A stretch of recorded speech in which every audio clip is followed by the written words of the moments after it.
Welcome to our final and third episode of a series on the reliability of the Gospels. Our first episode, we analyzed why we care for reliability, and in our second episode, we discussed one of the tools used to determine reliability, which is called undesigned coincidences. Today, I want to just mention the other tools and which are related to undesigned coincidences, and I will provide in the description of the podcast links to where you can read about them and listen more about this as well. Then I will close the episode with how, when defending your faith or an argument for the resurrection, all of this information becomes relevant. So let's go to our next tool that can assist with detecting reliability. This one is also discussed by the McGrews. They have done a lot of research into historical matters, like I mentioned on our previous episode, and especially when they concern how do we know that testimonies are reliable. And for this tool, it is the name is unexplained allusions. So we had undesigned coincidences on our previous episode. On this one, we'll discuss unexplained allusions and other ones. But so what is an unexplained allusion? So as you may already know, an allusion is an implied or indirect reference, basically a hint, as in, do you get what this or that person is hinting at? So when we look at the Gospels, there are a few places where we can see these allusions. Some of these allusions are explained by way of an undesigned coincidence, but there are other allusions that remain unexplained, hence the name of this tool. Nevertheless, this tool is a mark or a footprint for reliability. Let's see how is it used. So let's take a look at the example in Mark chapter 3, verse 16 and 17. This is when Jesus had selected the 12 disciples. And it reads as follows. I quote, "He appointed the 12, Simon, to whom he gave the name Peter, James, the son of Zebedee, and John, the brother of James, to whom he gave the name Boanerges, that is, sons of thunder." Close quote. Lydia McGrew points out on her website, to which I will add a link at the description of the podcast. But she says that this passage is a list, nothing else. Just a list of who were the disciples, and as such, that it has a mark of being true. Nothing is being sold here, especially when saying sons of thunder. That is because the phrase is not explained and not mentioned anywhere else in the Gospel of Mark. So she says regarding an unexplained allusion on her website, and I quote, she says, "The detail serves no literary purpose. It serves no theological agenda. Of course, there must have been a reason, maybe several reasons, for the bestowal of this nickname. But Mark, following his source, probably Peter, feels no compulsion to tell us what the reason is. Perhaps Mark never found out from Peter what the reason was. The detail is taken to be worth mentioning in itself, but only as part of the list of the disciples. This is who they were. This is what Jesus, the Master, called them. This is just one small internal mark of truth, no pun intended, in the Gospels. There are so many others." Close quote. And there you have it. That is an allusion that is not explained, an unexplained allusion. Much like when someone telling a story remembers or stole a certain piece of information that is unnecessary in the narrative, but that it catches the attention of the person telling the story as they saw it unfold. And that's why it is a mark of reliability. This is also a nice transition into our, which is called unnecessary details, also discussed by Lydia McGrew. We can see a few of this in the narratives of the Gospels. The ones I'm going to mention are mainly from John, but there's a few other ones. But here you go. We have one in John chapter 1, verse 39. For the time of day when John the Baptist's disciples went with Jesus to his lodging, it says in Scripture about the 10th hour. Another one is the number of water pots at the marriage of Cana and their size.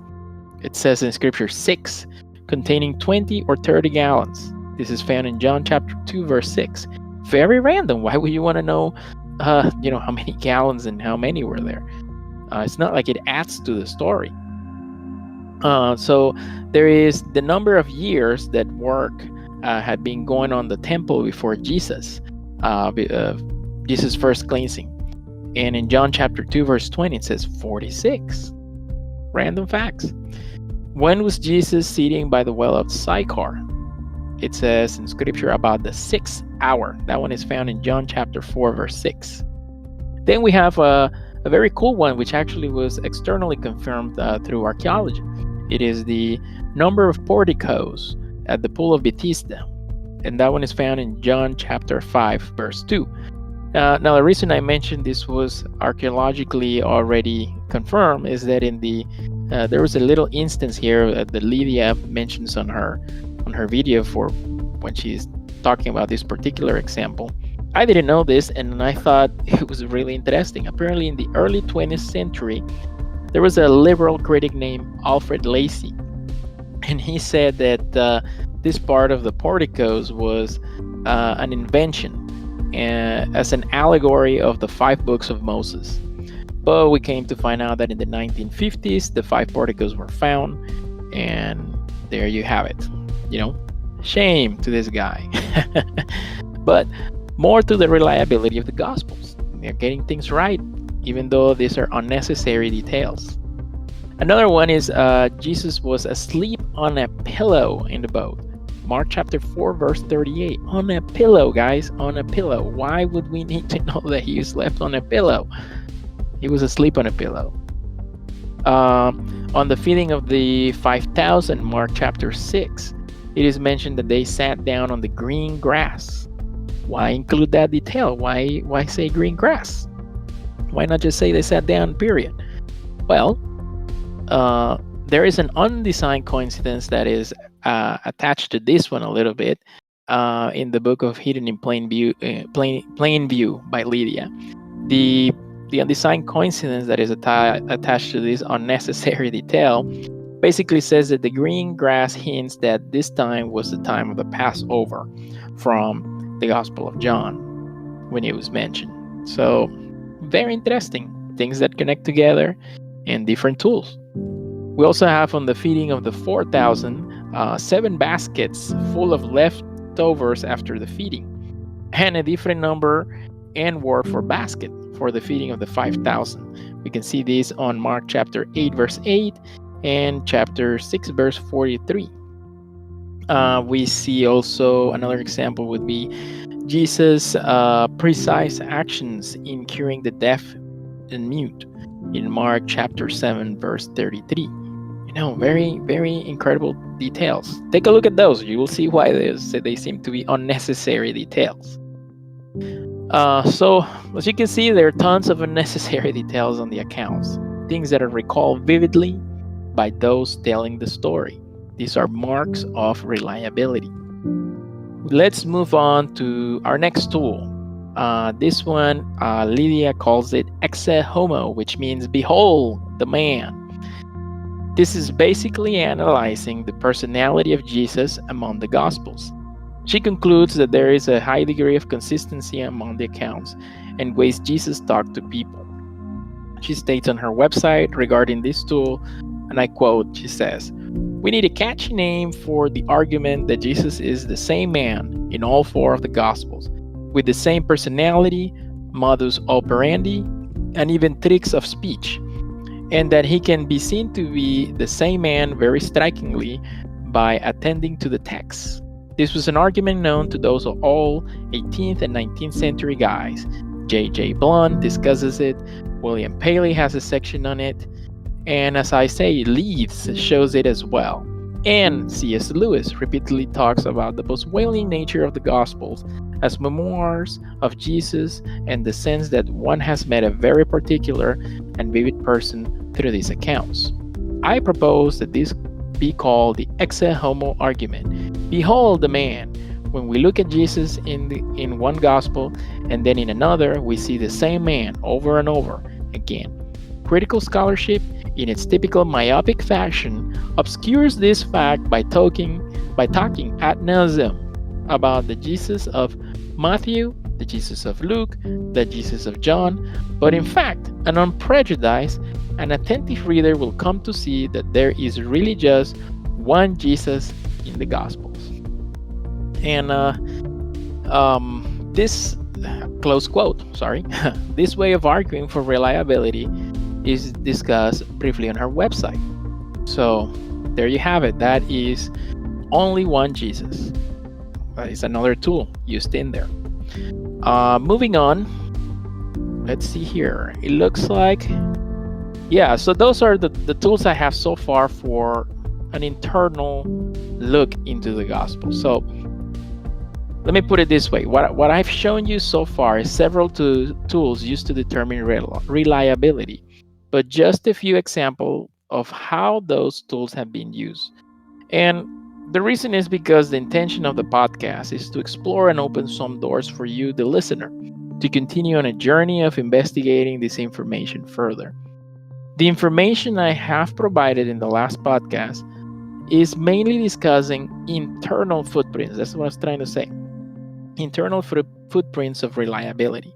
And I say internal because it's all within the New Testament narratives. We haven't looked outside the New Testament.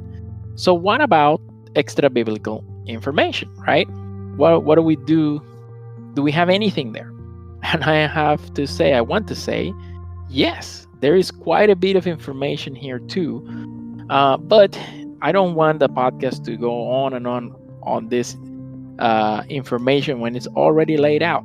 So what I'd rather just do is point you to a lecture which explores it in a little more depth. And the lecture is given by Timothy McGrew, which is Lydia's husband. The link you will find it in the description of the podcast as well. In there, Tim he discusses material from Josephus and Tacitus, which are non-Christian historical sources that tells us about what happened around the time, and once again give us footprints of reliability. So let's recap what I've done so far in all podcasts together. I've mentioned the distinctions between inspiration, inerrancy, and reliability. Then I went on to show some tools used to determine reliability. Now, what I would like to do is show you how these tools and information are used to make a case for the resurrection, which was part of something I mentioned at the beginning of the podcast I wanted to do. So, in the types of conversations that go between believers and unbelievers, particularly surrounding the resurrection, there is often the issue of miracles and whether or not they can be proven to have happened. And even if they did occur, the issue of how to show that it was indeed God who performed the miracle can become a really long discussion. And thanks to these defenders of the faith like the McGrews, there is a much simpler way to provide a case for the resurrection without having to settle the issue of whether or not miracles can happen. In fact, the case for the resurrection would be an argument for miracles. That is to say, that they do happen. So it's twofold. It is amazing in that sense. The case can be presented as simple as this, and here you go. If the disciples can be shown to be reliable on many scenarios throughout Scripture, as we believe they are and we have analyzed that they can be, then they can be shown to be even more reliable, or to be reliable about mundane things, such as describing that a person they knew was alive, that this person died, and then that it was observed walking among them after his death. Simple as that. And that's how you make a case for the resurrection.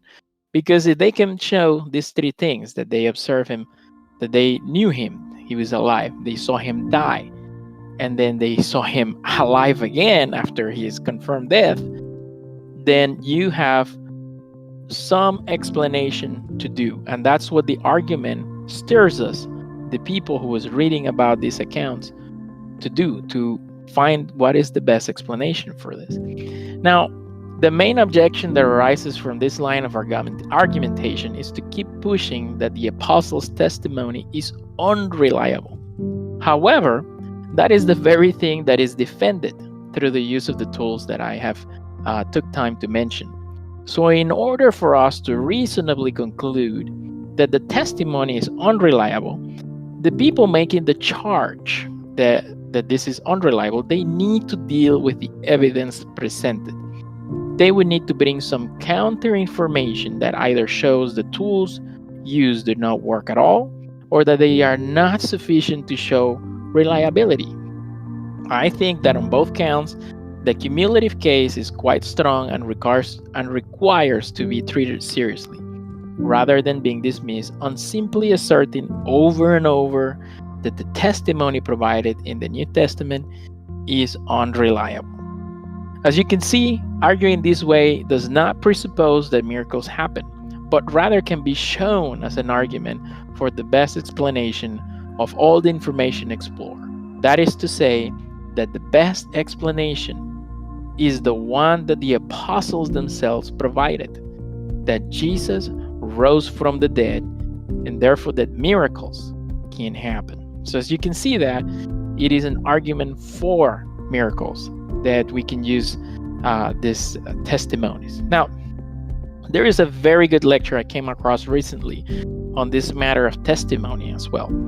I will put a link on about this in the description, but this was a lecture by Tim McGrew, and the lecture was called The Formal Epistemology of Testimony.